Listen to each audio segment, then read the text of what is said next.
ሰባት የታይላንድ ተፈጥሯዊ ድንቆች። ሰላም የዓለም ድንቆች የዩቲዩብ ቻናል ቤተሰቦች፣ እንኳን ወደ የዓለም ድንቆች የዩቲዩብ ቻናል በሰላም መጡም። የታይላንድን ስም ስትሰሙ የባንኮክን ብርሃን፣ የፓታያ የባህር ዳርቻ ድግስ እና የወርቅ ቤተ መቅደሶችን ታስባላችሁ። ግን ከከተማዋ ጫጫታ ጀርባ በዝምታ የቆሙ እጅግ አስደናቂ የተፈጥሮ ሚስጥራት እንዳሉ ያውቃሉ? ታይላንድ ከቱሪዝም በላይ ናት።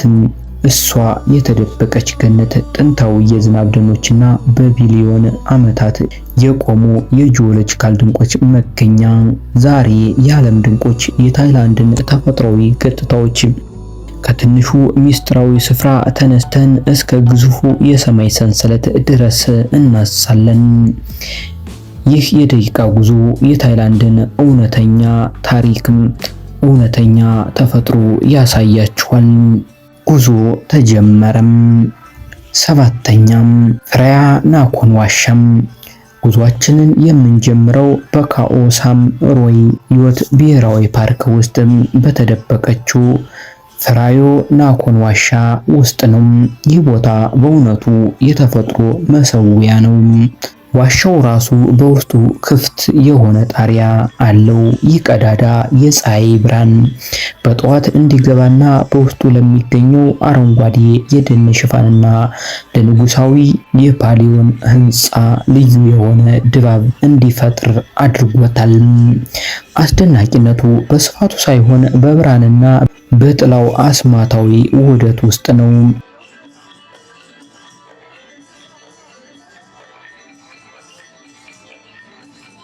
ስድስተኛ ኤራዋን ፏፏቴም። ከዋሻው ብርሃን ተነስተን ወደ ካንቻናቡሪ ግዛት ወደምትገኘው ኤራዋን ፏፏቴ እንሻገራለን። ይህ ፏፏቴ ተራ ውሃ ብቻ አይደለም፣ 7 ደረጃዎች አሉት። ውሃው በኖራ ድንጋይ ላይ በመፍሰሱ ምክንያት ጥርት ያለ ኤመራልድ አረንጓዴ ቀለም ያለው ገንዳዎች ፈጥሯል። የፏፏቴው ቅርጽ ከሂንዱ አፈታሪክ ጋር የተያያዘ ባለ 3 ራስ ዝሆን ኤራዋን ስለሚመስል ልዩ ስም ተሰጥቶታል። እያንዳንዱ የፏፏቴው ደረጃ የራሱ የሆነ ውበት ያለው ሲሆን በጠቅላላ እጅግ በጣም ንጹህና ውብ የውሃ ገነት ነው።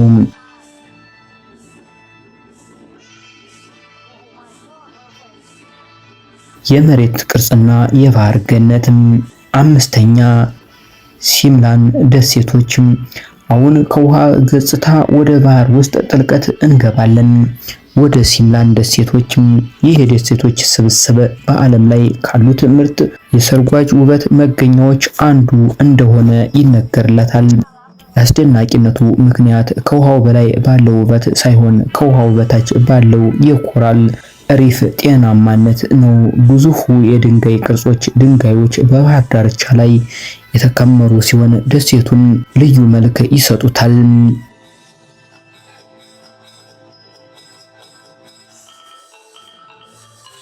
አራተኛ የፒፒ ደሴቶች። ከሰርጓጅ ውበት ወደ ታይላንድ የቱሪዝም ምልክት ወደ ሆነችው ፒፒ ደሴት እንመጣለን። በተለይም ማያቤ። ይህች ትንሽ የባህር ወሽመጥ በ3 ግዙፍ የኖራ ድንጋይ ገደሎች ሙሉ በሙሉ ተዘርግታም የምትገኝ ሲሆን በአንድ በኩል ብቻ ክፍት ናት። የውሃው ጥርትነት ከነጭ አሸዋው ጋር ተዋህዶ የገነትን እውነተኛ ትርጉም ያሳያል። የፒፒዶን እና ፒፒ ሌህ የተሰኙት እነዚህ ደሴቶች በዓለም ዙሪያ በሚሊዮን የሚቆጠሩ ሰዎችን የሚማርክ የተፈጥሮ ድንቅ አርኪቴክቸር ናቸው።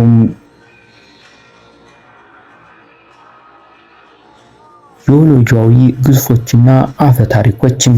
ሶስተኛ ፋንግንጋ ቤይ።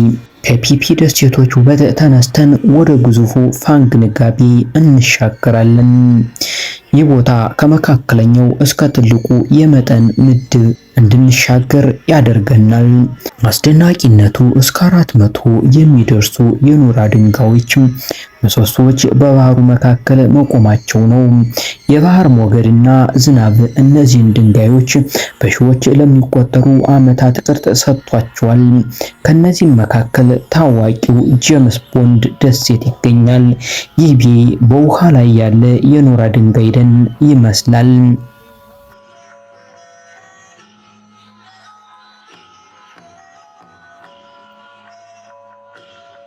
ሁለተኛ ካኦስዎክ ብሔራዊ ፓርክ እና ቹኦላን ሐይቅ። አሁን ደግሞ ወደ ካኦስዎክ ብሔራዊ ፓርክ እንመጣለን።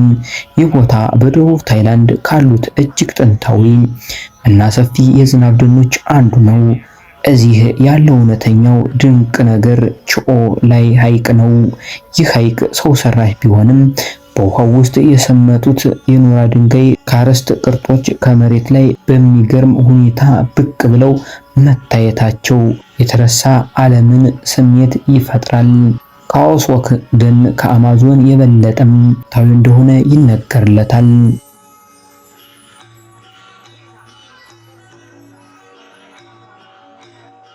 የሰማይ ሰንሰለቶችና ግዙፍ የዱር አራዊትም። አንደኛ ዶይ ኢንታኖን ብሔራዊ ፓርክ። ከካኦስዎክ ግዙፍ የዝናብ ደን ወደ ሰሜን ታይላንድ እጅግ በጣም ትልቁና ከፍተኛው ስፍራ ወደ ዶይ ኢንታኖን ብሔራዊ ፓርክ እንመጣለን። ይህ ተራራም የታይላንድ ጣሪያ ተብሎ የሚጠራው ሲሆን ጫፉ ላይ መቆም ማለት በትክክል በሰማይና በደመና ባህር ላይ መቆም ማለት ነው። የፓርኩ አስደናቂነትም በቁመቱና በስፋቱ ብቻ ሳይሆን በውስጡ በያዛቸው ልዩ የሥነ ምህዳሮች ጭምር ነው። በታይላንድ ውስጥ በቀዝቃዛ የአየር ጸባይ ብቻ የሚበቅሉ የደመና ደኖች፣ ፏፏቴዎችና ብርቅዬው የአዕዋፍ ዝርያዎች መኖሪያ ነው። ይህ ቦታ የታይላንድ ሰፊ የተራራማ ኃይል ያሳየናል። ከፍራያ ናኮን ዋሻ ሚስጥራዊ ብርሃን አንስቶ እስከ ዶይ ኢንታኖን ተራራ አናት ድረስ በሄድንበት በዚህ አስደናቂ ጉዞ ታይላንድ ከታሪክ በላይ እንደሆነች ተረድተናል። ደሴቶቿና የተራራዎቿ አስደናቂ የጂኦሎጂ ፍጥረት የተፈጥሮን ኃይል ያንጸባርቃል። ከእነዚህ 7 ድንቅ ቦታዎች ውስጥ በጣም የጎበኙት ወይም የመረጡት የቱን ነው? አስተያየታቸውን ኮሜንት ላይ አጋሩን። ቪዲዮውን ላይክ ማድረግና ሳብስክራይብ ማድረግ እንዳትረሱም። በሌላ የዓለም ድንቆች ቪዲዮ እስከምንገናኝ ደህና ይሁኑ።